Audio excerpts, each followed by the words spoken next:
Hello बच्चों, welcome to my channel. Today we are going to chapter hedgehog and ostrich. ठीक है, the ostrich and the hedgehog. तो इसका हम part 1 complete कर चुके हैं और इसका हम पार्ट 2 करने जा रहे हैं। इसकी एक्सरसाइज कर रहे हैं, तो एक्सरसाइज में करते हैं इसका हम फर्स्ट क्वेश्चन क्या है इसका। पहला क्वेश्चन क्या कह रहा है इसका, on the basis of your reading the story complete the following. On the basis of your reading the story complete the following statement. ठीक है, स्टेटमेंट को हमें क्या करना है, कंप्लीट करना है। किस बेसिस पे करना है, जैसे जिस तरीके से आपने वो किस बेसिस पे करना है, रीडिंग ऑफ स्टोरी। ठीक है, आपने स्टोरी को रीड किया होगा, उसी के बेसिस पे आपको क्या करना है, इनको कंप्लीट करना है। ठीक है, स्टेटमेंट्स को, कुछ स्टेटमेंट आपको दी गई हैं।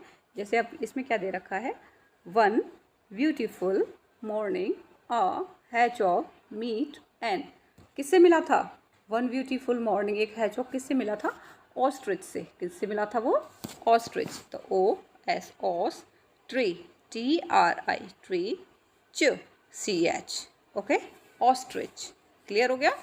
आगे क्या कह रहा है क्वेश्चन सेकंड क्वेश्चन है आपका, the ostrich did not greet the hedgehog because he, means जो ऑस्ट्रिच था उसने उसको ग्रीट नहीं किया हैचॉग को। जब हैचॉग ने उससे बोला था गुड मॉर्निंग, तो वो उसकी तरफ प्राउडी वे में देखने लगा, उसके पैरों की तरफ, तो उसने उसको ग्रीट नहीं किया। तो क्या, क्योंकि ही वाज, क्या था वो, because he was proud of his long feet, क्योंकि वो उस अपने पैरों पर उसको काफ़ी घमंड था।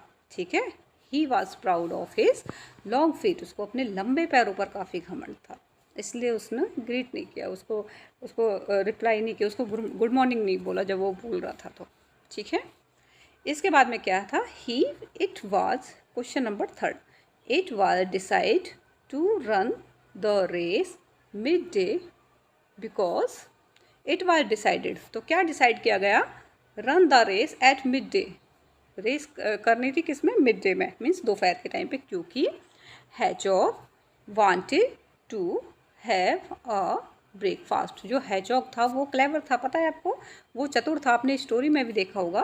तो उसने क्या करा कि उसने कहा कि मैं पहले ब्रेकफास्ट लूँगा, उसके बाद में ही मैं दौड़ लगाऊंगा। तो हैचॉग क्या है, hedgehog wanted to have a breakfast.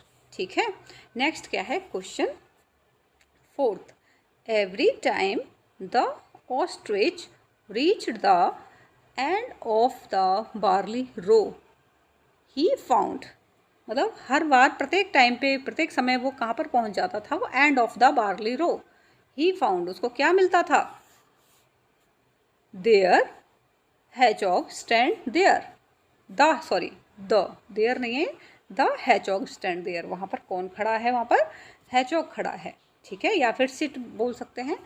तो द हैचॉग स्टैंड देयर।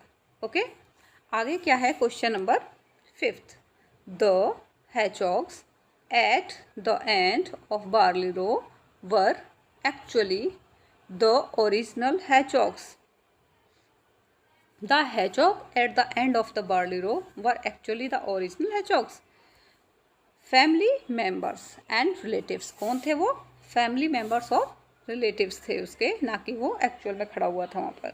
ठीक है, question number 6, the last hedgehog was fresh and smiling, जो लास्ट हैचॉग था वो क्या था, काफ़ी ज़्यादा मतलब फ्रेश दिख रहा था और स्माइल कर रहा था वो, तो because he had not run the race. ठीक है, he had not run the race, या फिर हम कैसे लिख सकते हैं, he didn't run the race. ठीक है, ही डिडंट रन, तो कैसे लिख सकते हैं हम, he didn't, he didn't run, क्योंकि वो नहीं दौड़ा था। ठीक है, इस तरीके से लिख सकते हैं, दोनों ही तरीके से लिख सकते हैं, he didn't the race. 7th question है आपका, 7th, on the other hand the ostrich was tired and had sore feet because, जो दूसरी साइड क्या था कि जो ऑस्ट्रिच था वो काफ़ी टायर्ड हो गया था, काफ़ी थक चुका था और उसके जो पैर थे उसमें घाव हो गए थे ना, सोर मतलब घाव होना, फीट उनके, उसके जो पैर क्यों हो गए थे, because he ran the race several time, ठीक है, क्योंकि वो रेस कर रहा था। या फिर कैसे लिख सकते हो आप, because of taking long strides, दोनों तरीके से आप लिख सकते हो। ऑफ टेकिंग लॉन्ग स्ट्राइड्स, वो उसने लॉन्ग स्ट्राइड्स रखी थी, मतलब बड़े बड़े कदमों से वो चल रहा था, स्ट्राइड्स, ठीक है। या तो इस तरीके से आप लिख सकते हो, या फिर किस तरीके से लिख सकते हो, he ran the race several time, तो क्या लिख दोगे, ही ran the race several time,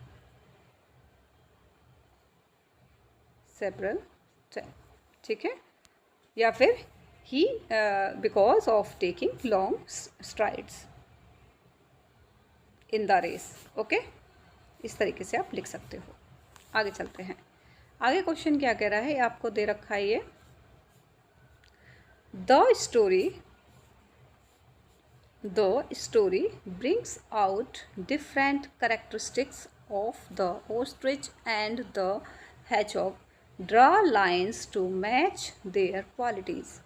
ठीक है, the story brings out different characters of the ostrich and hedgehog. Draw line, हमें लाइन ड्रॉ करनी है to match their क्वालिटीज़, ठीक है। तो यहाँ पे आपको ये पिक्चर्स दे रखी हैं दोनों, और यहाँ पर इनकी क्वालिटीज़ दे रखी हैं, तो हमें इन पे मैचिंग करनी है, करें। जैसे कि आपका प्राउडी कौन था इसमें, प्राउडी कौन था आपका, हैचॉग आपका प्राउडी था प्राउडी। अच्छा, उसके बाद में पुलिस भी कौन था, हैचॉग ही था। उसके बाद में फास्ट भी कौन था, हैचॉग था। क्लियर हो गया। अब चलते हैं हम चूहे की तरफ, कटीला चूहा जो था उसकी तरफ चलते हैं। तो ये चीयरफुल क्या था आपका हैचॉग था, और दूसरा क्या था, ये क्लेवर भी था, दूसरा क्या था आपका, ये क्लेवर था, ठीक है। तो इस तरीके से ये मैचिंग करनी है, ओके। और सल्की कौन था, सल्की था आपका ये क्या बोलते हैं इसका, ऑस्ट्रिच। ऑस्ट्रिच क्या था, सल्की। सल्की मीन्स होता है आपका नाराज़ होना, रुष्ट होना, ओके। तो ये क्या आपका सल्की, ओके। तो सल्की कौन था आपका, हैचॉग, वो सॉरी वो था कि ऑस्ट्रिच। क्लियर हो गया ये भी। चलिए आगे बढ़ते हैं। ये आपका लिखना है आपको, मैं आपको एक बार बता देती हूँ इसमें क्या करना है। Write below the qualities along with sentence from the text that prove that the hedgehog and the ostrich possess these qualities. मतलब write below the qualities along with sentence, मतलब हमें सेंटेंस, हमें क्वालिटीज़ बतानी है और उसका सेंटेंस लिखना, उसके बारे में बताना है, ठीक है। जो भी उनके अंदर जो क्वालिटीज़ थी उसके बारे में हमें बताना है। जैसे कि किसके, आपके ऑस्ट्रिच की क्या, ऑस्ट्रिच कैसा था आपका, एक तो आपका प्राउड ही था, वो प्राउड, PROUD, प्राउड, सबसे पहले क्या था वो प्राउड, ठीक है। और क्या था दूसरा, और आपका वो सल्की था, SULK, सल्क, ठीक है, सल्की। दूसरा क्या था वो आपका फूल भी था वो, ठीक है। अब और क्या था वो फास्ट भी था, ठीक है। ये आपके पूरे उसमें, और क्या था वो फास्ट। तो इनके ऊपर हमें उसके बारे में सेंटेंस बनाने हैं, जो भी आप उसके बारे में, ये ऑस्ट्रिच है, ठीक है।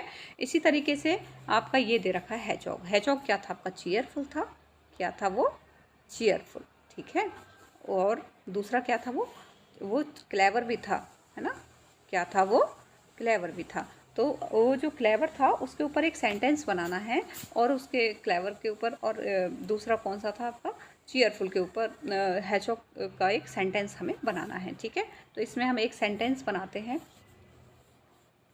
फुलिश, सबसे पहले हम क्या लेते हैं, फुलिश। उसकी एक क्वालिटी क्या थी कि वो फुलिश था। कौन था फुलिश, फुलिश था आपका हैचॉग, वो ऑस्ट्रिच। तो फुलिश में क्या लिखेंगे, he could not understand, he could not understand, ठीक है, अंडरस्टैंड, वो नहीं समझ सका था। He could not understand how he has beaten, BETEN, he has beaten by, किसके द्वारा बिटन हो गया था वो, लिटिल हैचॉग के द्वारा, ठीक है। तो इस तरीके से आपको लिखनी है। लिख दो फास्ट, किसके बारे में लिखोगे आप, फास्ट, फास्ट के लिए क्या लिखोगे उसके लिए, he was taking long strides, he was taking long strides, strides means बड़े बड़े कदम रख रहा था, कदम जो होते हैं स्ट्राइड्स, ठीक है। तो आप इसके ऊपर इस तरीके से सेंटेंस बनाओगे। अब तीसरा क्या क्वालिटी थी उसके अंदर, प्राउडी था वो, मतलब प्राउडी, ठीक है, प्राउड, PROUD, ठीक है, proud. He looked down, he looked down at him and said, क्या बोला उसने, I don't talk, I don't talk, क्या बोला था उसने, I don't talk to stumpy legged, stumpy legged क्या होते हैं, मतलब छोटे छोटे थिक लेग जो होते हैं, पैर जो होते हैं, स्टम्पी लेग्ड क्रिएचर लाइक यू, ठीक है। तो वो इस तरीके से बोलता है, ठीक है। इसके बाद में क्या, अब हम हैचॉक की क्वालिटीज़ के बारे में पढ़ते हैं, ठीक है। तो पहले में क्या आ जाएगा उसका, चीयरफुल, सबसे पहले क्या आ जाएगा आपका, चीयरफुल, ठीक है। तो चीयरफुल में क्या लिखोगे, ही सैड, मतलब ही सैड उसने बोला, गुड मॉर्निंग बोला उसको, he said good morning,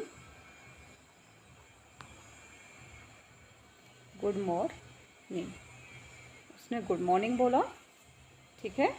he said good morning to ostrich in cheerful voice, ठीक है, इन चीयरफुल वॉइस, ठीक है। तो चीयरफुल वॉइस में उसने गुड मॉर्निंग बोला था उसको। दूसरा क्या लिखेंगे, क्लेवर, दूसरा क्या था वो, क्लेवर भी था वो, ठीक है, क्या था वो, क्लेवर। तो क्लेवर में क्या लिखेंगे, ही won the race with his cleverness, वो अपनी चतुराई से क्या जीत गया था, रेस को जीत गया था, ठीक है। तो ये इसमें ऑस्ट्रिच और हैचॉक की क्या बताई गई हैं, क्वालिटीज़ बताई गई कि उन दोनों के अंदर क्या क्वालिटीज़ थी, ठीक है। ओके, चलिए नेक्स्ट करते हैं। ये समझ में आ गया होगा आपको, क्योंकि ये काफ़ी इसमें आ नहीं पाता और हाथ से लिखना पड़ता है, तो इसी तरीके से लिख पाते हैं, इसमें थोड़ी प्रॉब्लम आती है। ओके, आगे बढ़ते हैं। आगे क्या कह रहा है ये, find words from the story which mean the same as the following. हमें वर्ड को फाइंड करना है किस में से, स्टोरी में से, विच मीन द सेम, जो कि आपके सेम हो, एज द फॉलोइंग, जो कि आपको यहाँ पर दे रखे हैं निम्नलिखित। फॉलोइंग मीन्स क्या होता है, निम्नलिखित, जो यहाँ पे निम्नलिखित आपको जो शब्द दे रखे हैं, इसी से रिलेटेड, इसी के सिमिलर शब्द हमें स्टोरी में से फाइंड आउट करने हैं, ठीक है। जैसे कि आपका क्या दे रखा है, ये फर्स्ट, ए सेरियल प्लांट मीन्स क्या होता है, बार्ली प्लांट, ठीक है। सेरियल प्लांट मीन्स क्या होता है, बार्ली, ओके। जैसे बॉर्डर को एज भी बोलते हैं और एंड भी बोलते हैं, ठीक है, छोर, ओके। दूसरा क्या है, short and thick, short thick को क्या बोलते हैं, स्टम्पी, शॉर्ट थिक को क्या बोला जाता है, स्टम्पी। स्टम्पी कैसे लिखते हैं, पहले स्टम्प लिखते हैं, STUMP, स्टम्प, और वाई लगा देंगे तो स्टम्पी, क्लियर। उसके बाद में क्या बोल रहा है ये, नून को क्या बोलते हैं, मिड डे, क्या बोला जाता है उसको, मिड, जैसे MID, मिड डे, DAY, ठीक है। उसके बाद में क्या है, लॉन्ग स्टेप्स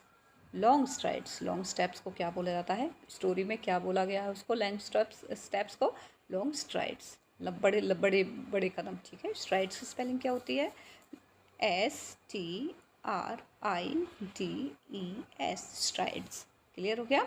आगे क्या दे रखा है, पेन फ्रॉम इंजरी, मतलब सोर फीट बोल सकते हैं इसे हम, है ना, या फिर हम सोर भी बोल सकते हैं, घाव होना, ओके। चलिए आगे बढ़ते हैं। आगे क्या दे रखा है, use the ever word to fill in the blanks. हमें ऊपर जो वर्ड दे रखे हैं, use the ever word to fill the blanks, ठीक है, ऊपर आपको ये वर्ड्स दे रखे हैं, आप फिल इन द ब्लैंक्स होंगे तो आप इसमें फिल कर देना। ठीक है, चलिए फिल करते हैं। पहला क्या कह रहा है, फर्स्ट है आपका the baby sleep from, the baby sleep from midday to evening. ठीक है, आपका ये बिल्कुल चैप्टर में से नहीं है, लेकिन इससे क्या है कि इसमें थोड़े मिलते जुलते हैं। जैसे कि मिड डे में कौन स्लीप हो गया था, कौन सोया था, ऑस्ट्रिच सो गया था, लेकिन यहाँ पे बेबी बोल दिया गया है, तो आपको थोड़ा सा अपना दिमाग लगाना पड़ेगा। ठीक है, उससे सिमिलर है कुछ कुछ, तो आप अपना माइंड लगाओगे इसमें। ठीक है, ओके। तो अब दूसरा क्या है, the boy was standing at, वहाँ पे कौन थे, वहाँ पे हैचॉग थे, और यहाँ पे क्या है, बॉय दे रखे हैं, तो यहाँ पे क्या कर देंगे, edge of the mountain. Clear हो गया, ओके। नेक्स्ट क्या है, Ravi saw barley filled in the blaze. ठीक है, Ravi saw barley filled in the blaze after the fight the boxer had sore muscles. Fight के बाद में जो बॉक्सर था वो क्या हो गया था, वो मतलब घाव हो गए थे उसको, एक तो घायल हो गया था वो। ठीक है, उसके जो मसल्स थे वो घायल, वो मतलब घाव हो गए थे उनमें। ठीक है, द गेंद टुक लॉन्ग स्ट्राइड्स, जो गेंद था took long strides to catch the naughty draft. तो इस तरीके से उस स्टोरी से मिलता जुलता है, लेकिन ये स्टोरी ये डिफरेंट उसमें दे रखे हैं। ठीक है, आगे जैसे आपको ये क्वेश्चन नंबर 7 दे रखा है, 7 में क्या कह रहा है, ये क्वेश्चन 7 है आपका। एक सेकंड, थोड़ा सा इसको बड़ा कर देते हैं जिससे क्वेश्चन क्लियर हो जाए। चलिए, imagine that you are the hedgehog in a short paragraph describe how you fooled the ostrich. तो आप बताइए आप किस तरीके से उसको फूल बनाओगे, अगर आप मतलब यू आर द हैचॉग, अगर आप हैचॉग होते हैं in the short paragraph describe how you fool ostrich, तो आप किस तरीके से उसको फूल बनाओगे, जैसे हैचॉग ने बनाया था ऐसे ही बनाओगे उसको फूल। ठीक है, इसके बाद में क्या है, वैल्यू बेस्ड क्वेश्चन। दूसरा क्या है, value based question. Value based question क्या होते हैं, what lesson do you learn from the story, choose from the following. What lesson do you learn, मतलब क्या आपने वो lesson, what lesson do you learn, क्या सीखा है लेसन में से ना, क्या आपको शिक्षा ली आपने, इसमें से क्या सीखा है इस स्टोरी में से। चूज़ फ्रॉम द फॉलोइंग, इसमें से आपको चूज़ करना है जो आपको निम्नलिखित यहाँ पर दिए गए हैं। फॉलोइंग मतलब होता है निम्नलिखित, यहाँ पर जो आपको निम्नलिखित जो सेंटेंस दिए गए हैं इनमें से आपको चूज़ करना है कि आपने इनमें से क्या सीखा है, क्या बने हो आप इनमें से। ठीक है, देखें, we should not look down upon other, हमें मतलब दूसरों को नीचे नहीं दिखाना चाहिए, उन ऐसी नीची नज़रों से नहीं देखना चाहिए हमें। ठीक है, we should make fool of other, क्या हमें दूसरों को मूर्ख बनाना चाहिए। It is important to be clever, we should love our family. तो हमें क्या है कि हमें ये फर्स्ट वाला ठीक लग रहा है। ठीक है, तो इसमें क्या है, we should not look down upon other, तो इसमें क्या है, give reason for your choice, तो हमें इसके ऊपर क्या देना है, रीज़न देना है कि क्यों आपने इस सेंटेंस को चूज़ करा कि we should not look down upon other, क्यों। चलो कुछ लिख लेते हैं इसके बारे में, थोड़ा सा इसको बड़ा कर लेते हैं फिर लिखते हैं लिखते हैं इसका, वी शुड, क्योंकि we should not look down upon other,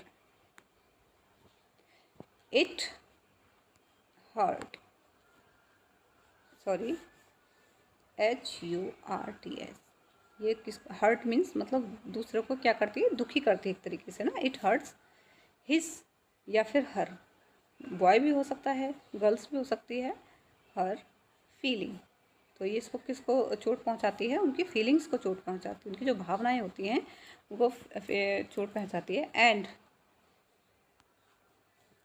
ही या शी लगा सकते हो, ही मे टेक रिवेंज, वो हमसे रिवेंज भी ले सकता है, बदला भी ले सकता है ना, रिवेंज फ्रॉम अस।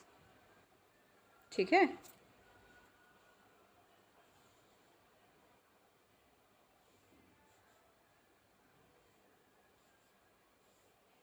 ठीक है, तो वो क्या ले सकता है, हम यहाँ पे थे ना इधर, he may take revenge from us। वो हमसे बदला भी ले सकता है, क्योंकि अगर हम उसको नीचा दिखाएंगे तो बदला सकता है ना। ठीक है, तो ये आपका इतना ये हो गया है। ठीक है, इसके बाद में क्या कह रहा है ये, we share the same planet, we have no rights to harm them.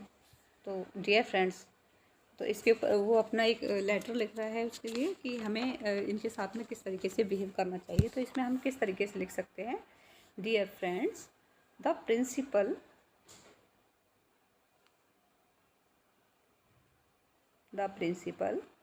of humanity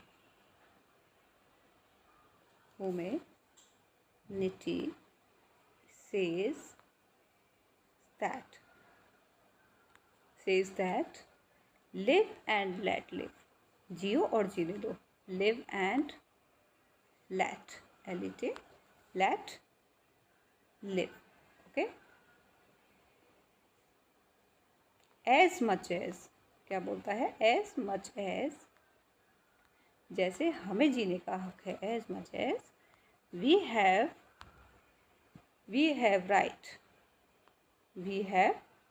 right to live on earth। हमें जैसे पृथ्वी पर जीने का हक है। अब इसमें ये तो आ नहीं रहा है, थोड़ा सा आगे बढ़ाएं इसको, आगे चलो नेक्स्ट करते हैं। तो उसी तरीके से क्या है, दीज एनिमल, ये जो एनिमल्स हैं या फिर कोई भी प्राणी हो सकता है एनिमल्स के अलावा, दीज एनिमल्स हैव